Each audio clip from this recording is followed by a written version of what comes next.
is Maslow's hierarchy of needs, this concept of self-actualization, being able to think about the future, thinking about what I'm working towards, what am I driving towards, and how am I sticking towards that? Not only thinking about it, but pragmatically, how am I delivering on that?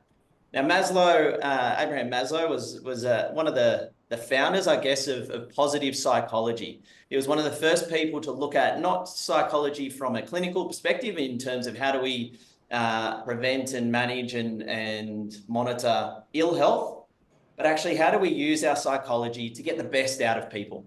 And what are those fundamental principles that enable people to do that? And he created what you can see on your screens there, known as the Maslow hierarchy of needs. He said at the fundamental level of that is we have our physiological needs as humans. We need oxygen, we need sleep, we need food, we need movement in order for our bodies and our brains to function. That if we don't have those physiological needs, that we can't then perform at our best. Beyond that, we move into safety. Now, back in the prehistoric days, safety was a lot more about avoid being, consumed by a saber-toothed tiger. These days, it's changed a little bit, but the fundamental principle of mental, emotional safety, financial safety, and physical safety and harm, that if we can create environments where people feel safe, that they are then able to perform highly.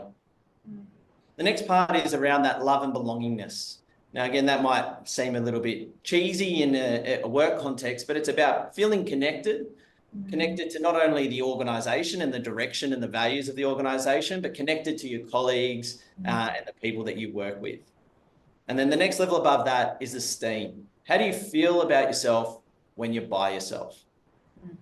We're going to talk about these comments, this concept today is how do we do that at an individual level? And potentially, how do we do that as an organization to enable people to perform at their best and achieve those things, like you said, in terms of high performance around having drive, motivation, and achieving.